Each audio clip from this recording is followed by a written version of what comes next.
Welcome to the show, everybody. Nice to have you along for the ride. My name is Mark Farzetta. This is the Farzy Show presented by MyBookie, mybookie.ag. We got Sean Desai on his play calls. We got Brian Johnson on his play calls, and the three targeted wide receivers there by Jalen Hurts against the Cowboys. We got the rankings in, the latest rankings here from a couple of different sources. One from ESPN's, what's that guy's name? Stephen A. Smith. Yeah, that's a ticket. We're going to talk to him. Or we're going to talk to him. We're going to go over his list because remember how I told you a long time ago that the Eagles fan base is just a fun fan base to troll if you're a national media member? It really is. I talk about it all the time with Chris Sims and his bull list, okay? Stephen A. is doing the same thing. And you could tell, like, they basically just telegraph that they're trolling you. We'll get to that in a second. Also, CBS ranked the Eagles as the third most likely team to win the Super Bowl, like true Super Bowl contenders. I agree with their list. You're not going to like who's ahead of them, but you're going to agree with who's ahead of them.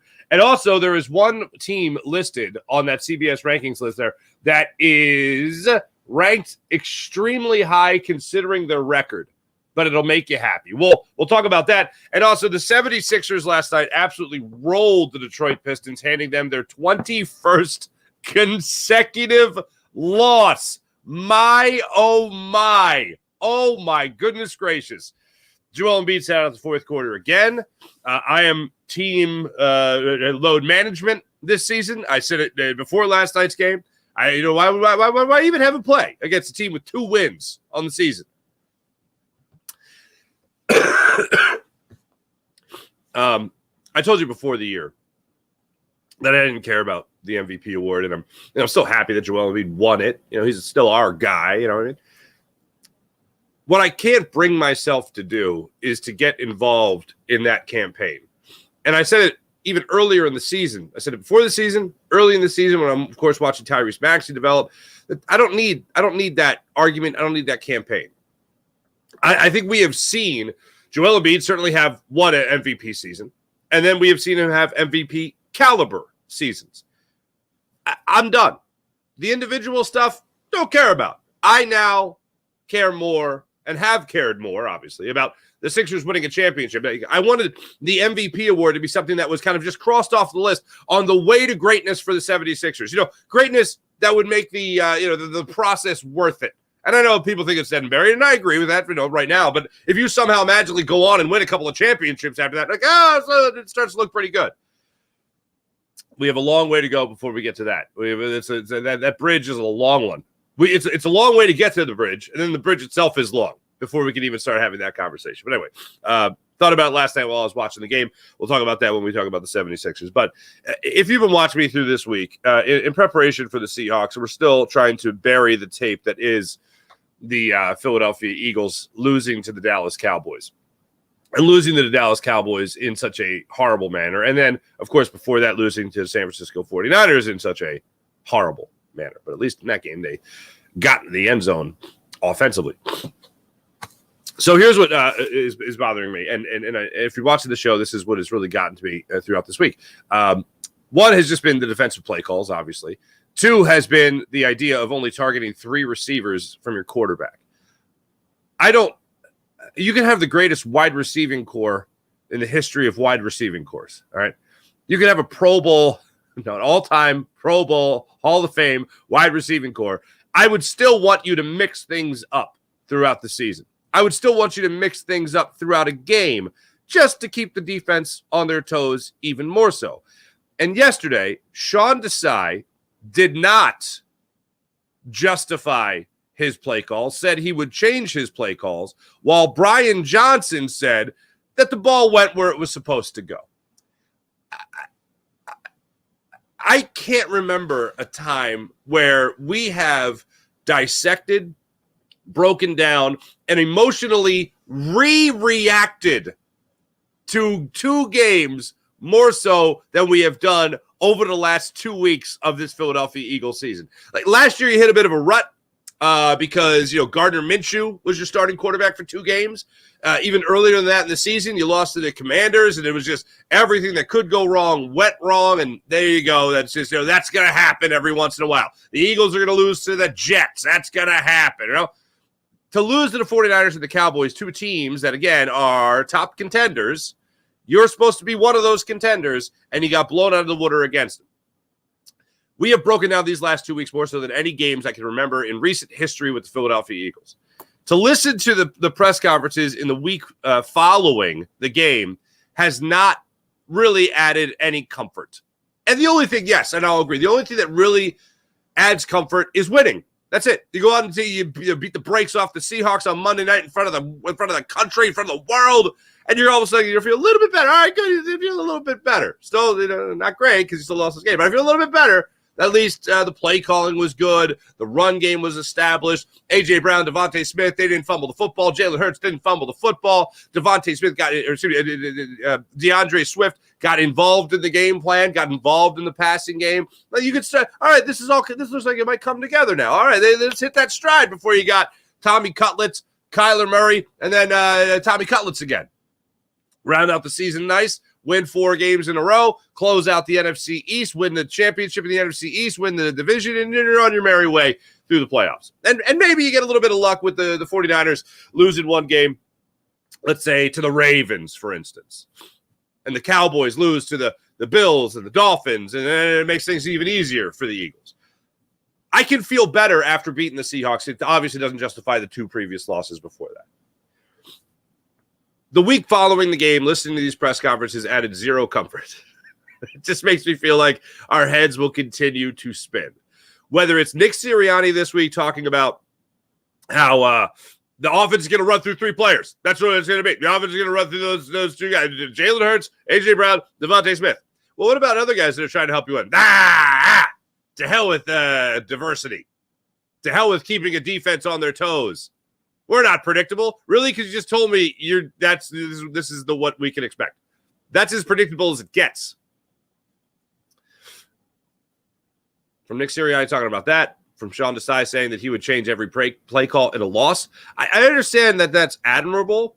Like, well, we lost, so obviously I was doing something wrong, so I'd change everything. Well, if you did your homework, which I think the Sean Desai did, I think the Eagles did, then I would like you to stick to your guns. I know this is what we said. This is what we thought they would do. This is what the tape said they would do. So this is what we did.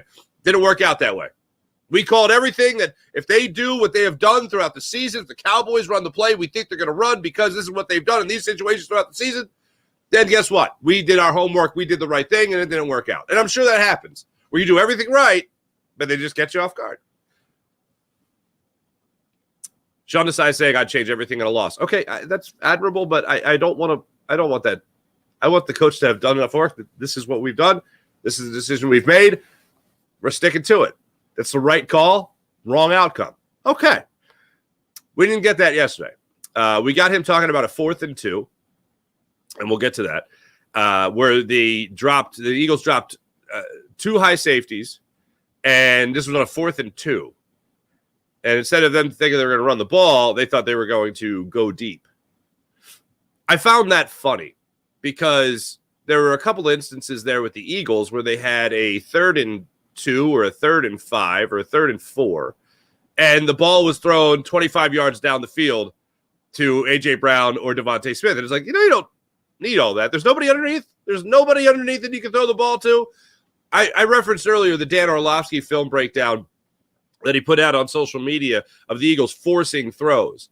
And one of the things that Brian Johnson shifts to in explaining why the Eagles went the way they did with the football was because they had single coverage on the outside. They had man-to-man coverage on the outside. And you like the idea of A.J. Brown making a play on man-to-man coverage. You like the idea of Devontae Smith making a play on one-on-one coverage. So they went in that direction. I understand taking those shots and giving your wide receivers an opportunity to catch football. But when you have those 3rd and 4 situations, you don't have DeAndre Swift open underneath. Hell, you don't have Olamide Zaccheaus or Quez Watkins open. You don't have Julio Jones. Anyone else open underneath to just help extend the play as opposed to for the splash plays. It doesn't make any damn sense to me.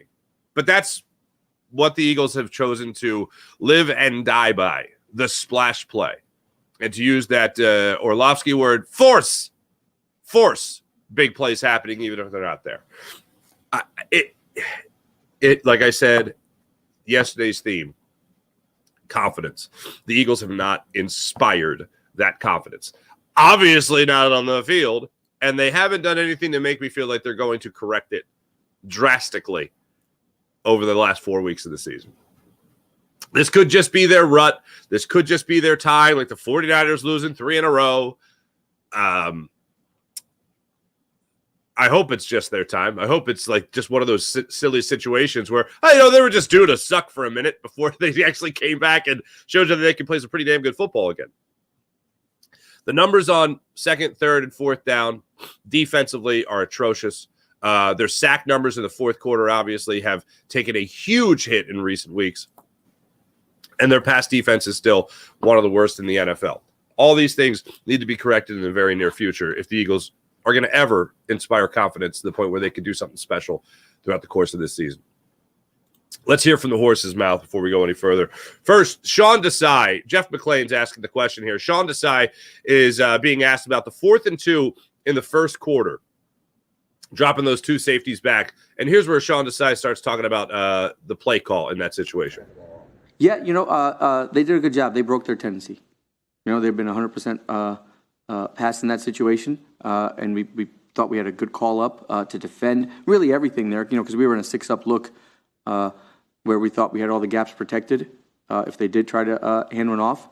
They oozed out for 4 yards on that run there, and so that's a good play call versus a good play call. That's part of the game, and we obviously want to win those situations more often than not. And that was a big one in the game. Did you like the call still there? No, I would. Of course, I would change the call. And any loss that we get, Jeff, I would change every call. That's just the reality of it, right? Because sometimes I'm sure you're probably okay with it. No. And I don't mean that in a work. Sometimes you're like, hey, the numbers suggest that you're saying the numbers suggested that. But in that situation, though, to have 2 safety drops so deep when they only need 2 yards, to me, right? Are they throwing deep in those situations? Yeah. That's what the tape was saying, that they were throwing deep, apparently. A couple things to unpack. The first thing that jumps out is what I already pointed out regarding the Sean Desai saying that this team is going to change play calls. They would change things if they could. It didn't work out, so yeah, of course I'd change it. Okay, I found that interesting. The other thing is, where's the aggression in that? You're dropping 2 guys deep in this situation. You have 2 guys. It's not like they're at the line of scrimmage and then they're bailing and getting back. I don't understand it. If you have had so much trouble, where's the press coverage on the outside? Where's your 2 safeties playing, maybe within 10 yards of the line of scrimmage? You know where the prize is for the Cowboys. Why? Safety valves? Safety nets? Terrified of giving up the big play? It doesn't make any sense. Doesn't make any sense to me. And Sean Desai, of course, yesterday was asked about the outside noise. Our own John McMullen asked him about that. And he said, it's just part of the job. Takes everything in stride, and that's fine. But it just doesn't make sense to me. When you have struggled so much, 3rd and 4th down this season, you have given that opportunity to really not come up big in those clutch moments. And this is a 4th and 2 where the Cowboys are feeling themselves a little bit early in the game. They convert, which they did. You're dropping guys out that deep. Doesn't seem like the right thing to do. So, yeah, I will agree with Sean Desai on this. I would have changed that too. But I'm not the guy breaking down every single game the Cowboys have had to the degree that, the defensive coordinator of the Eagles is doing that. Now, this is what last week, Nick Sirianni broke down a couple of plays in the 49ers game with some pretty great detail, and I thought that was interesting. This week, Sean Desai kind of broke down the whole process of what goes into the play call, because a couple of different times during the press conference yesterday, he talked about how it all starts with the play call, whether it's getting pressure on 4th down or 3rd down, whether it's getting pressure late in games, whether it's getting interceptions as a defense, which they haven't done this year, whether it's all that stuff incorporated. How do they come to those play calls? What's the process behind it? And Sean Desai gave a pretty interesting, detailed answer here about what goes in to those play calls. Because according to Sean Desai, and he's not wrong here, it all starts with the play call. With the play call, in terms of game planning, how do you vet yourself? Where's Nick Sirianni's role in that? And 13 games into the season, where have you found improvements in that? Yeah, I think I think it always starts with the play call, and it'll always start with the play call, right? For me, at least, from my vantage point. So I think as we go through the game plan week and the process, we work together as a staff, and obviously Coach has his input on we meet early in the week and how he sees the game going, and how what his expectations are of the defense in terms of who we got to stop, how we got to stop them. But he does a good job of letting us try to figure out how, and then we get together as a staff. We got a lot of smart people on our staff, and we try to compile our ideas and fit what matches our players the best with our scheme, and then we go and call the game that way. And then obviously in terms of my process, you practice calling the game all week through different iterations and different methods, and we do that, and then we talk amongst each other. Hey man, do you guys like this play call in this situation? Do you like this here? And we prepare our players that way and try to give them some anticipation of what to expect in certain situations. That is one of the more detailed answers you'll ever hear about what goes on throughout a process. And none of it is extremely specific as to what they do, but as far as laying out the plan they have throughout the week, I'm sure it's not unlike most coaches and most coaching staffs and front offices in the NFL, where the head coach goes out there and says, this is the flow of the game. This is how I see it happening. So defensively, I think we should do this. Sean Desai takes that and goes within those parameters. And I have said really since last year that Nick Sirianni, he always says after the game, especially a lot, my name's on everything. It is on the defense. And yes, even in the front office, Howie Roseman, the analytics department, their fingerprints, Jeffrey Lurie, their fingerprints on everything as well. But when it comes to the overall game plan, yeah, a lot of it has to do with analytics. And it comes defensively with Sean Desai and Nick Sirianni.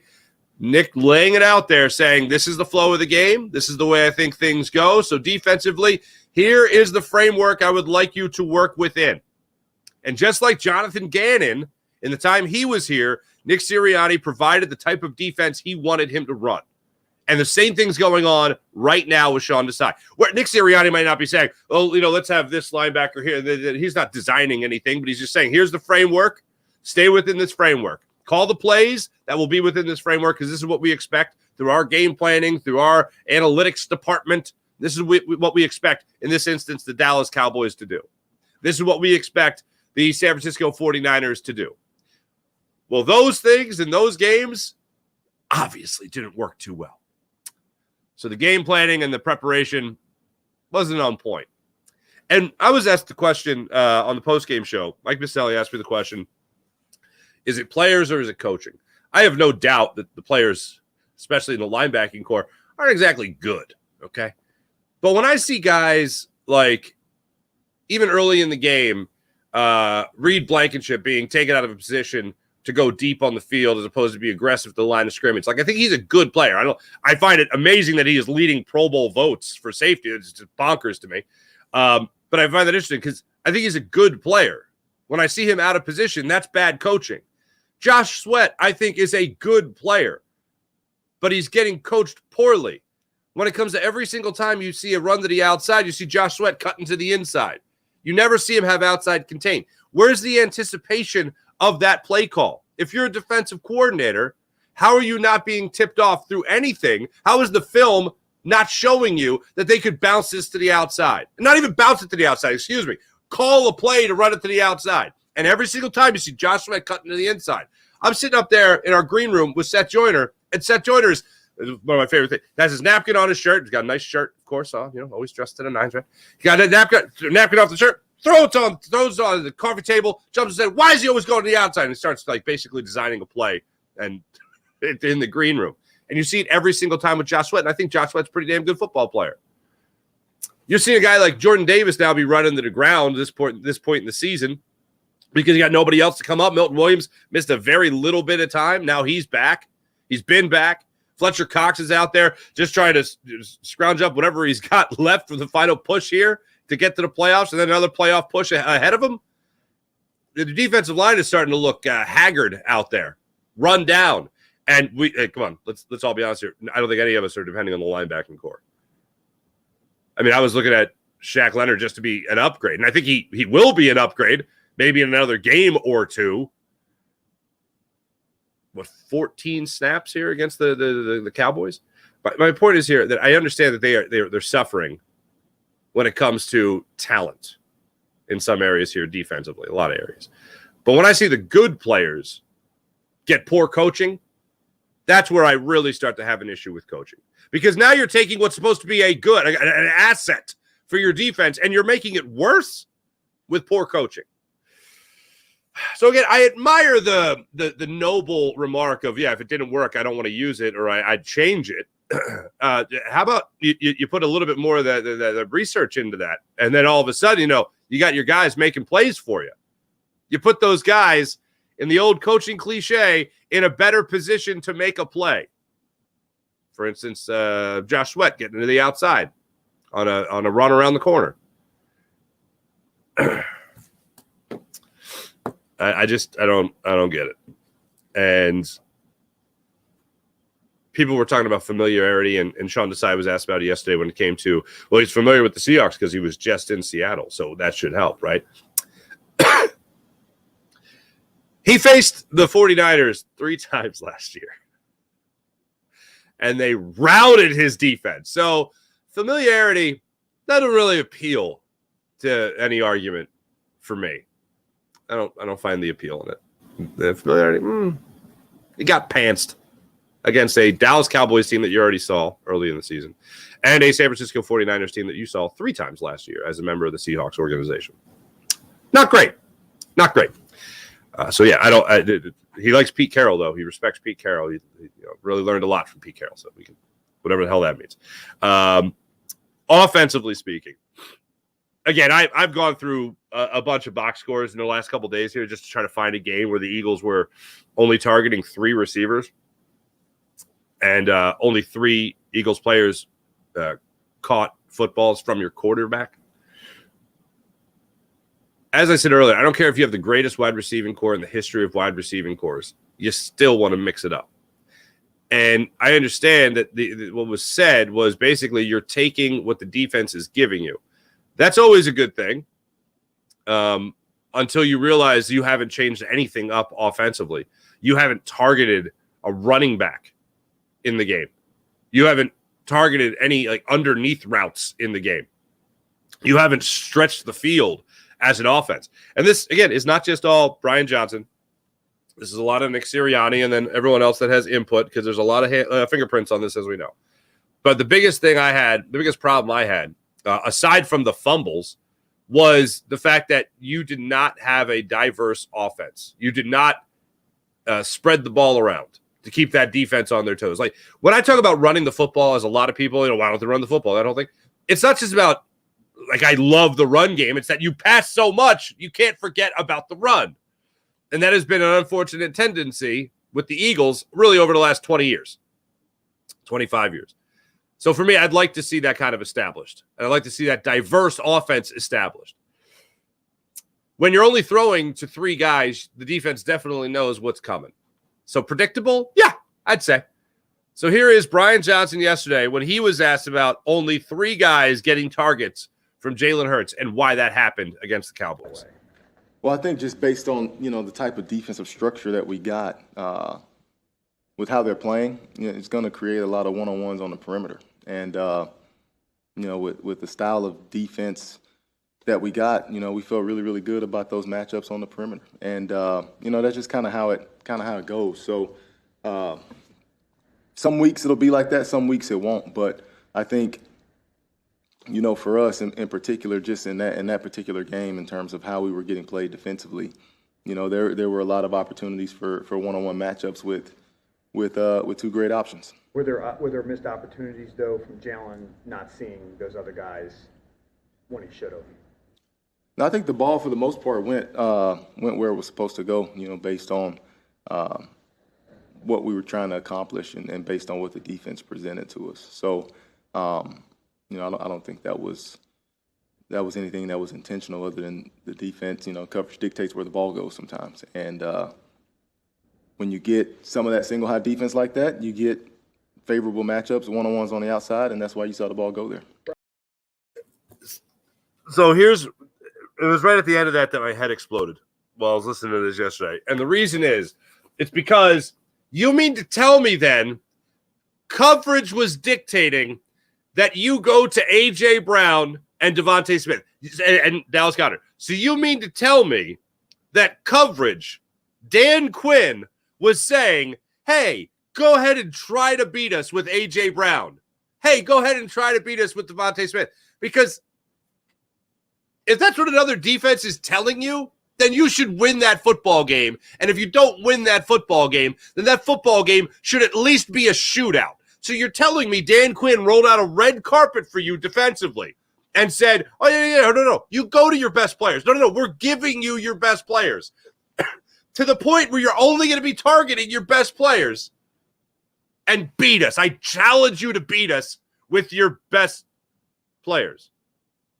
Does that make... That makes absolutely no sense. I award you no points. And may God have mercy on your soul. Oh my God. It makes zero sense to me that this offense would get that red carpet rolled out in front of them and not be able to get in the end zone. Your one-on-one coverage on your best players? Oh, really? Is that what they did for you? And you still couldn't beat them? And look, I understand like there were some there were some close ones there. The 3rd and 4 in the first quarter. Geez, sorry. You have the deep ball down the sideline, one-on-one coverage. Gilmore and Brown just off the fingertips of Brown. Some would argue he could have laid out for it. You have A.J. Brown in the third quarter on the 3rd and 5, throw down the sideline. Again, another deep ball on a 3rd and 5, 3rd and 4.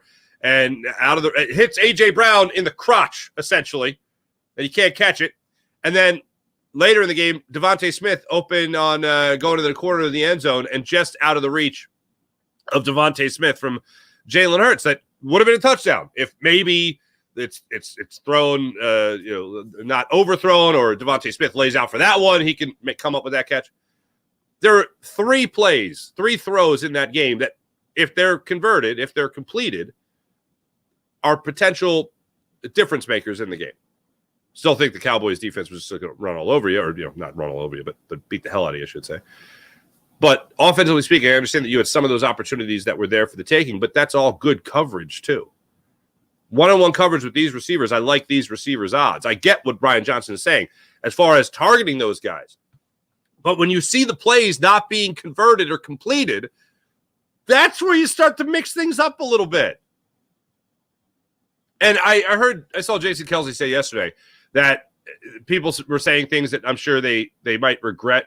They don't fully believe. It was the terminology he used. I don't think so. I think they fully believe that their routes are predictable, their plays are predictable, their play calling is predictable, and all that together is not exactly what you want when you got the Seahawks, but then you're facing 2 divisional games of the Giants, a team you saw 3 times last year, and then you're facing a team that is only coached by your former defensive coordinator. Now is not the time to be predictable. Say all that. They did fake a punt, and they converted that. There you go. So, Brandon Mann, good on you for that. That is such a dangerous word, as we all know, predictability when it comes to this offense. I am not comfortable even a little bit. And that's why, potentially, getting to these rankings here, we could be in some trouble. Now, just say this here. Now, look, I think we all realize where the Eagles are right now. Our hopes of winning a Super Bowl this season have never been lower than they are right now. They were never lower than when they got blown out 2 weeks ago, and they're certainly a lot lower now that they lost to the Cowboys. And now the danger of not even winning the NFC East is right there. Enter Stephen A. Smith.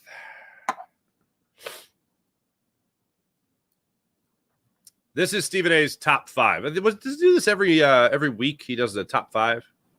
Is it every show? I don't catch the show enough to know, but here's his latest top 5 list where he ranks the top 5 NFL teams, and this is what Stephen A has for you. Number 5, No. Actually, I should start at number 1 here. For those listening on the podcast, I'm going to start way low. I'm going to start at the top. Number 1, 49ers. Nobody disagrees. Cowboys, number 2. Okay, fine. They just beat the Eagles the way they did. All right, fine. They're number 2. Number 3, the Baltimore Ravens. Number 4. This is where it gets real interesting. The Kansas City Chiefs? Okay. Number 5. You got to be flipping kidding me. The Miami Dolphins? The Miami Dolphins. The Eagles are not only not on this list, but they are not outranking the Chiefs, who are 4th. And the Eagles beat the Chiefs, if you remember that. That was fun. And the Dolphins are 5th, who the Eagles also beat in a game that I think it was their largest. No, it was the Buccaneers. The Buccaneers, and the second largest margin of victory for them this season was against that Dolphins team in a 31-17 victory for the Eagles. Remember how I told you before that Eagles fans like to be the national media likes to troll the Eagles fans? People think I just make it up. I'm not making it up. People know that we'll be pissed off. People know that we'll clickety click when we see it. And sure enough, what's the caption? You don't believe me? Look at this. Right here. Look at that. Thoughts on Stephen A's list not included the Eagles? Troll job. 100% troll job. I think we're all down and out on the Eagles winning a Super Bowl, but I don't think any of us have the Dolphins as a better football team than I don't think any of us have the Chiefs. These are 2 teams just coming off loss. 2 teams coming off losses that the Eagles beat, and they're the better team. I don't think so. Ravens, yeah, sure. Cowboys, can't argue right now. The San Francisco 49ers, definitely. I have no issue with 1 or 2. Not really an issue with 3. 4 and 5, ridiculous. Now, enter CBS Sports as a bit of a saving grace here. Cody Benjamin of CBS Sports put a list out here of the teams that are the top ranking contenders for the win a Super Bowl. Eagles came in 3rd, and they came behind, yes, the San Francisco 49ers and the Dallas Cowboys. So the Eagles, sitting at 10-3, have the 3rd best chance to win the Super Bowl, according to CBS Sports. That's good. I would say that it's still fair. Definitely make an argument for it, unlike that list of garbage that we just saw from Stephen A. However, what is another saving grace about the list from CBS Sports is that the team that is ranked 4th is the Buffalo Bills. The Buffalo Bills have the 4th best chance, according to CBS Sports, of winning a Super Bowl. 4th best Super Bowl contender out there. Now, why is that relevant? That's relevant for a couple of reasons. Number 1, they play the Cowboys next on the road. So the Cowboys are on the road in Buffalo taking on the Bills. All of a sudden, the Bills look like a team that is, you shouldn't mess around with. The Eagles found that out. They had to go to overtime with them, despite the fact that the Bills do not have a great record this season, despite the fact that they have wildly underachieved this year, and they have turned the football over at an alarming rate. The Bills, all of a sudden, are the 4th best team that could win a championship this year, a true Super Bowl contender. They're at 7-6 on the season, folks. And they're the 4th best team. I find some people could argue that easily. But if you're talking about playing right now, they seem to be getting on the right track, and we certainly hope that they're getting on the right track ahead of hosting the Cowboys on Sunday. Now, the other thing that's interesting here is the 7th team on this list from CBS Sports. You know who it was? The Miami Dolphins, who the Cowboys also play, who they play after the Bills. So tough road ahead, as we know, for the Dallas Cowboys. We're all hoping that they roll out that red carpet for the Eagles to be able to win the NFC East without a huge problem. But the Eagles obviously have to handle their business as well as they go into this schedule that is supposed to be an easy ending to the season. I take nothing for granted. I take nothing for granted when it comes to this team. I wanted them through that gauntlet of games that we had talked so much about to be the one who knocks. And unfortunately, right now, the San Francisco 49ers are the one that knocks. The Niners are the danger, to steal a line from Walter White. The Cowboys, are the huge threat. But make no mistake about it, the 49ers are the danger. The Eagles right now are a team that is looking to pull together the pieces at the right time and hit the playoffs playing at a very high rate. That's what you have remaining on this schedule. You have a game going up against a good football team in the Seahawks on the road. You win that game, you show me something. Then after that, you have 3 games that you have on the schedule that could absolutely be the get-right games. Without question, the get-right games. The Giants, who I know are playing good, they're playing well, they've won 3 in a row. We'll see where they're at when they come in the next week. But as of right now, it's going to be a tough road ahead. And then the Eagles they got the Monday night game in Seattle, fly across the country, and then they got to play again on a short week. So we're right back to the short week. We're right back to do they have enough rest? Are they going to be okay? We're right back to that argument. That's where we're at right now as far as this Eagles team goes.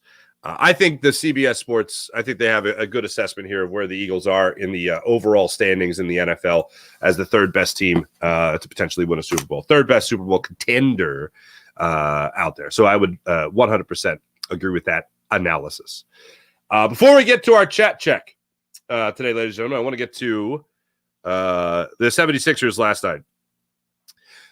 It was only the Pistons, so I'm not going to lose my mind over win over the Pistons. However, I am thoroughly enjoying the Tyrese Maxey, Joel Embiid 76ers. And I am enjoying it more so than I thought I would enjoy it. And seeing them last night go out for the 129 to 111 win, and Joel Embiid doesn't have to play in the 4th quarter. Again, I want to see that as much. How many times under Doc Rivers did we see the Sixers up in the 4th quarter? Or going into the 4th quarter significantly, and we're thinking, all right, maybe Joel Embiid doesn't even have to play. And then the next thing you know, 3 minutes into it, there's a 10-0 run by the opponent. It's like, Harr! And Joel Embiid comes off the bench, the warm-ups are off, and he's off the bench, he's back in the game. It's like, you wanted to give him the night off. Or not the night, the 4th quarter off. You wanted to give him the 4th quarter off. Now he's back into the game. This Nick Nurse squad, they finish, man. They finish teams off. And they dominate the 3rd quarter. And then they go out there and they just handle the business in the 4th quarter, and they maintain, they control in the 4th quarter. They stop runs. Even if Joel Embiid's out of the game, the other team goes on the run. All right, here's your 8-0 run, then nip it in the bud. And then you just keep on rolling after that, and you're able to get wins. They're 16-7 now in the season. Joel Embiid, another 40-point game, 41 points. Ties Wilt Chamberlain. If you didn't see this stat, I think they talked about it last night on the show, on the broadcast, I should say. Joel Embiid, 8 straight games with 30 points and 10 rebounds. Ties such streak in the franchise record set by Wilt Chamberlain for the longest streak in franchise history with 8 straight games with 30 points and 10 rebounds. Not a bad night at the office there for Joel Embiid. There was one play in particular that made me really just love this early brand of Nick Nurse basketball. And it was with about 8 minutes to go in the 3rd quarter. See if I remember this right. DeAnthony Melton got a turnover under the basket. Him and Joel Embiid were under the basket. DeAnthony Melton gets the turnover. DeAnthony Melton gets to about a step from half court, defers to Joel Embiid. So now Joel Embiid is essentially bringing the ball up.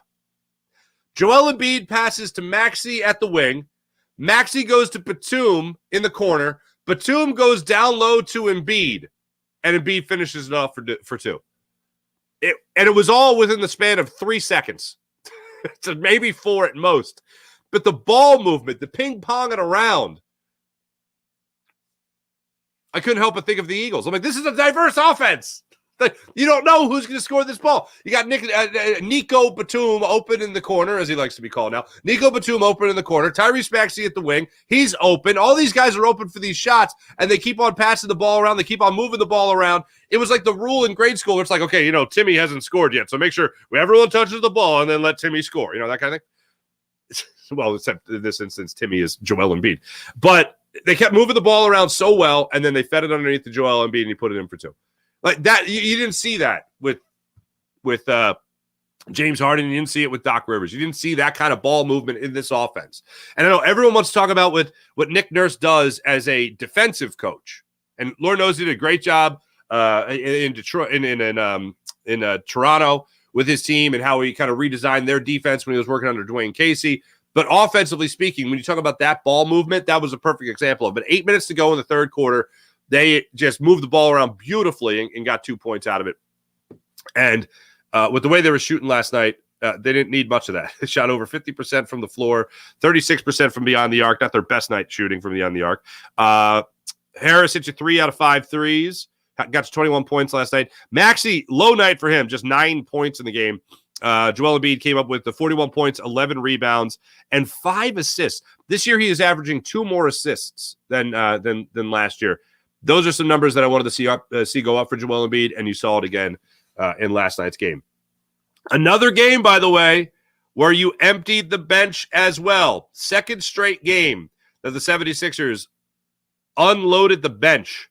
Kelly Oubre came off the bench for the Sixers, played 23 minutes, got 17 points, hit 2 threes for you. Robert Covington got you 5 points off the bench, as did Paul Reed and Jaden Springer. Nice to see that. Jaden Springer, 5 points in 7 minutes. Not too shabby right there. So Joel Embiid and the Sixers are back at it tomorrow night in South Philly. This time they host the Detroit Pistons and try to give the Pistons their, good Lord, 22nd loss in a row. Good God, man. Let me tell you about Manscaped. Ladies and gentlemen, that's right. Manscaped is back with the 2023 Lawnmower Stocking Stuffer. Oh, you're welcome. If you haven't heard about Manscaped, I mean, come on now, people. But how about this for the stocking stuffer? What could be better than giving the gift of good hygiene and a few laughs? People crack open that Manscaped. They unwrap the Manscaped. I mean, Manscaped, all right. Everybody loves it. Everybody wins, too. You can start things out with the Lawnmower 5.0 Ultra. This is the crown jewel of the holidays. And I dare you to say the best ball trimmer there is and ever was. The electric razor's advanced skin-safe technology is a lifesaver, literally, and known for reducing the risk of nicks and cuts on checks notes Santa's sack. The fun doesn't stop there. Anybody in the family have too much scruff? Look no further than Manscaped Beard Hedger Pro Kit and Handyman Electric Face Shaver for all his facial hair needs. See, it's a different one to use up here. You know what I'm saying? But it is great. I have that. Keep it toy. Also, how about this? Great. The great Boxer game. Oh, it's fantastic. You want to unbox these? They're fantastic. Boxer 2.0 featuring the signature jewel pouch to keep you calm and cool and collected. You have their nails. Take care of their nails. Manscaped has you covered with the Shears 3.0 nail grooming kit. All your grooming needs from the great people of Manscaped. Here's how you get involved. Get 20% off and free shipping when you use promo code FARZY20. That's promo code FARZY20 at manscaped.com. 20% off with free shipping at manscaped.com when you use promo code FARZY20. That's 20. Say ho, ho, ho to a well-groomed mistletoe with Manscaped. By far, my favorite read. No doubt about it. But once again, promo code FARZY20. The number is 20. How about the great people at MyBookie, mybookie.ag? All they offering right now with promo code FARZY. Up to $1,000 redeemable in cash bonus. You want to bet on the Sixers? You want to bet on the Eagles? You want to bet on the Flyers? Bet on the Flyers, a little point streak going on right now. Take advantage of all they're offering with promo code FARZY. Up to $1,000 redeemable. Want to bet on sports? Use mybookie.ag. Not a big sports fan? Not a big sports guru? You just like listening to the show because you love the sound of my voice, and for those watching, you just want to stare into my eyes? Well, you could bet on not just sports. You could bet on movies. You could bet on TV. You could bet on just about anything, anytime, anywhere, including even politics, ladies and gentlemen. 'Tis the season. And you can do all that with MyBookie, mybookie.ag. How about the amazing people that they have at one of my favorite apps? I've already gotten gifts on it. The Game Time app. You want to get tickets for somebody for the holidays? Download the Game Time app and use promo code FARZY for $20 off your first purchase. Tickets to the game, tickets to the concert. money you could save on for cough drops. Tickets to the game, tickets to the concert, tickets to the comedy show, tickets to any event. Game Time app. Download the Game Time app to your phone right now. When you create an account, use promo code Farzy for $20 off your first purchase. Last minute gift ideas, Game Time app. She wants to go to that concert. He wants to go to that concert. She wants to go to the comedy show. He wants to go to the comedy show. Y'all want to go somewhere? Tickets to any event, Game Time app. GameTime.co. GameTime.co. Game Time app. Use promo code Farzy. They have incredible flash deals that you can take advantage of right now. Last minute ticket ideas right now at the Game Time app. They do a phenomenal job with all they do to get you tickets. Flash deals, like I mentioned, last minute tickets, zone deals. Game Time app is the only ticketing app that gives you complete peace of mind with your purchase. You see the view of your seat from your phone, so you know what to expect when you walk into the venue. All in prices as well. They show your total up front, so you're not surprised with what the $50 service fee. Well, that means it's over $300 now. No, it's all up front, so you know. Open and honest. Great zone deals as well, where you pick the section, Game Time picks the seats for big time savings. And the Game Time guarantee. Don't forget about this. This means you'll always get the best price. You find tickets in the same section or row for less money, Game Time will credit you 110% of the difference.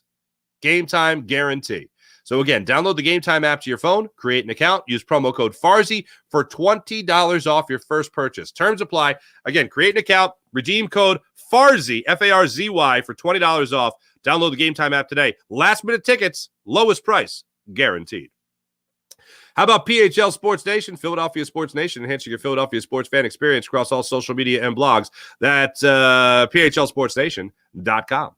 Let's get to the chat check and see how you beautiful people are doing on this fine, fine morning. I think I got everybody over here. So here's what we were finally able to do.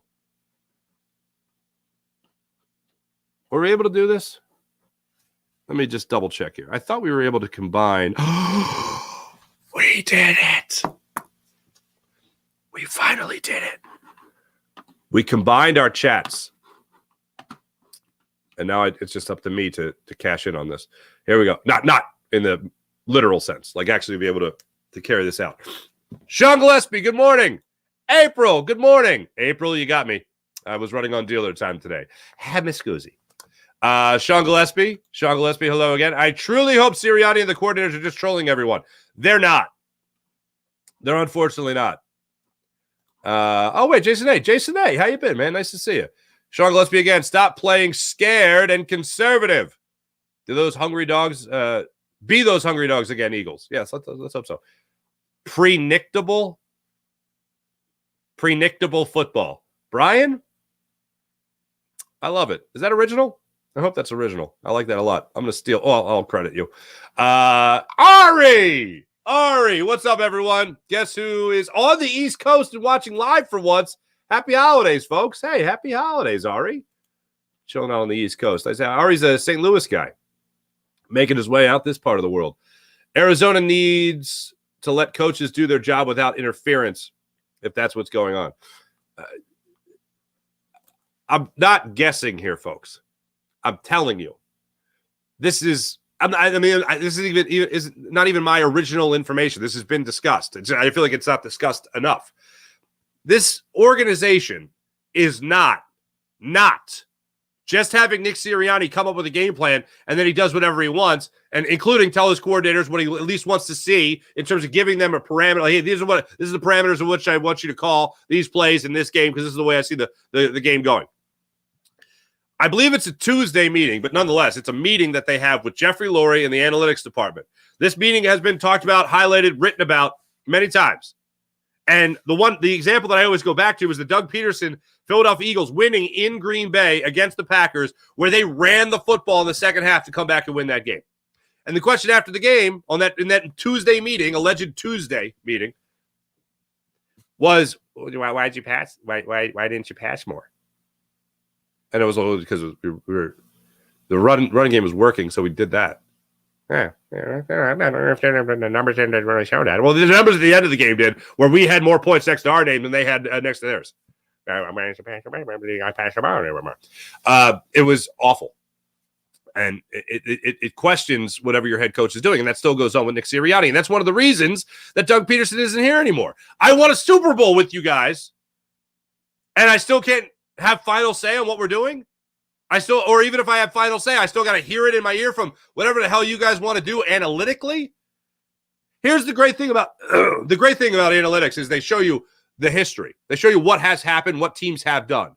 But a great example of analytics not working is the Sean Desai quote about how, well, they got away from their tendency there. They got away from their tendency. So the analytics, the history lesson that analytics is, they told you what they had done, not what they were going to do. Now, sure, what they have done, that's the tendency. Then their tendency is that they'll do this. Okay, I understand why that would work, and I don't hate analytics. I think there's a place for it, and it's all information, and information's a good thing. Sometimes you can overload it, and sometimes you can overthink it. This is an example of doing that. On a 4th and 2, might be overthinking it a little bit here. Might be overanalyzing a simple situation.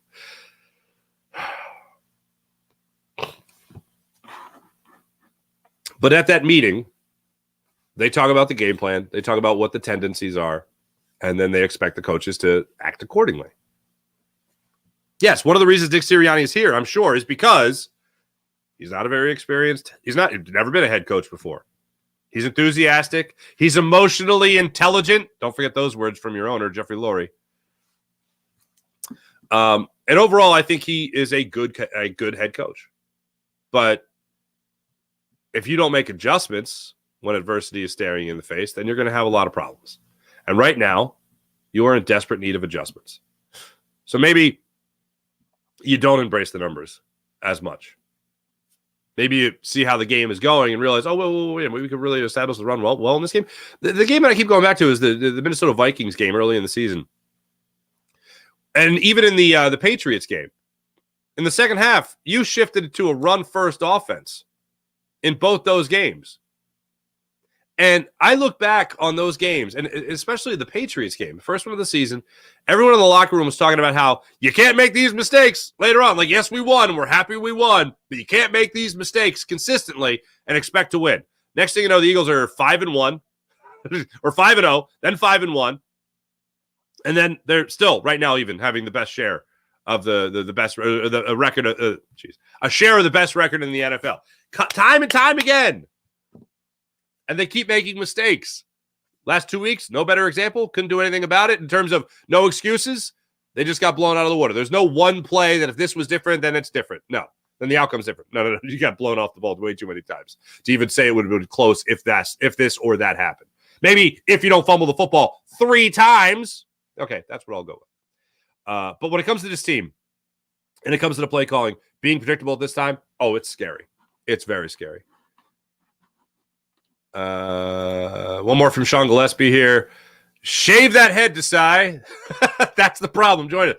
Yeah. I regret not shaving my head immediately. I buzzed my head first. And I think I fought the good fight for a long time when I was losing my hair. Fought the good fight. To anyone who's losing your hair, and if you're scared, just get rid of it. Manscape it off. And then bick it.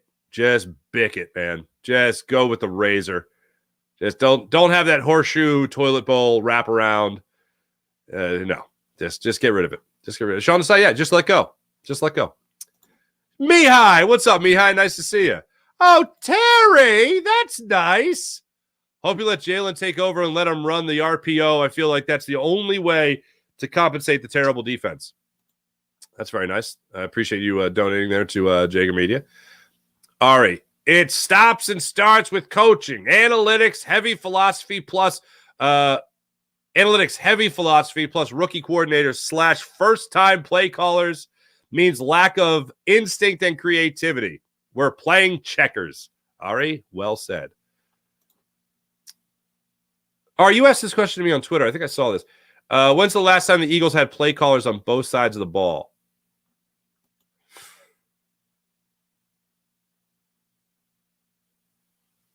Jim John? No. I mean, I know everyone hated Jim Schwartz by the end. I didn't mind him. I don't know. It's a good question. We got to that.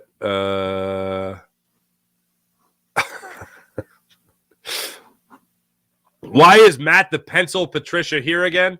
That's a great question. I don't know. Definitely needs more experience coaching. Arrogant not to have that, despite these somewhat successful recent years. I'll tell you this right out of the gate, folks. I would absolutely bring Frank Reich back. Even if it's only a consultant.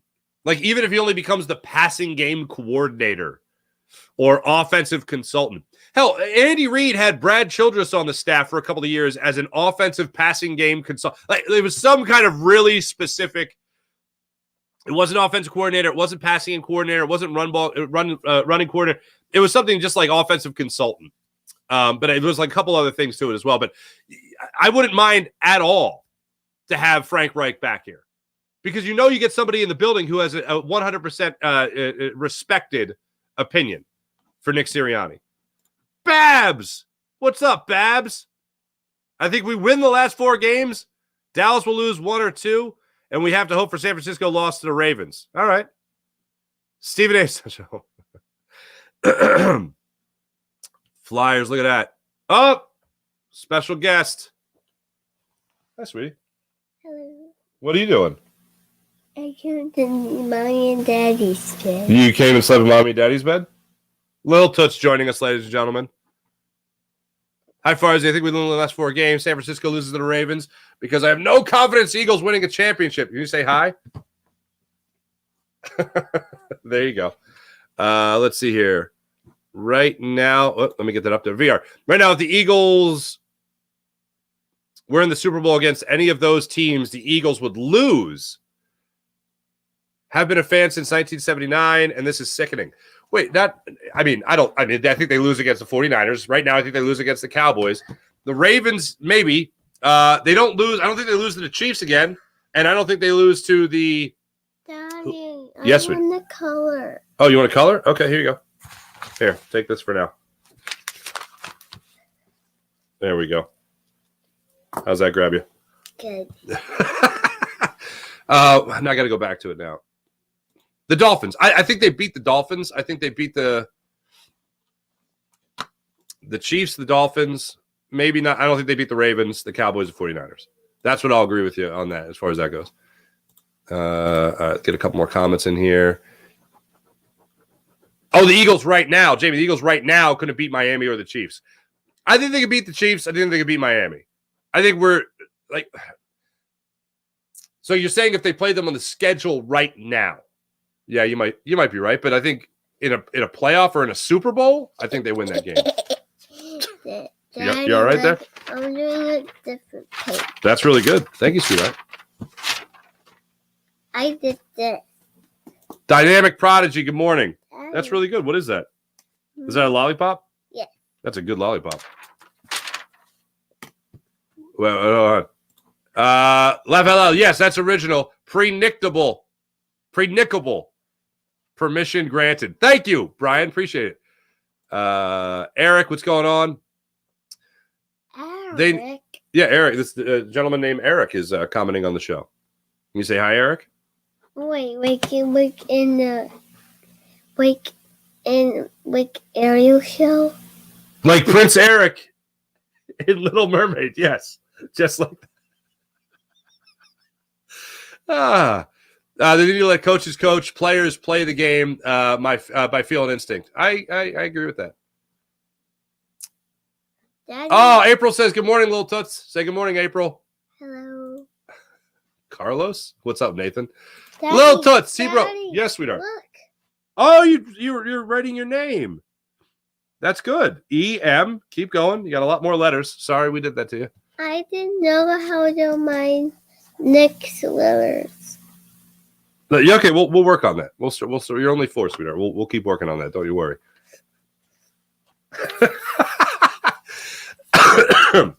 Carlos, what is happening with Carlos? What's going on, Nathan? How you doing?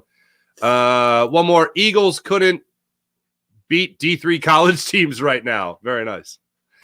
Everyone's saying, oh, there we go. Everyone's saying, what's up, Carlos? What's going on?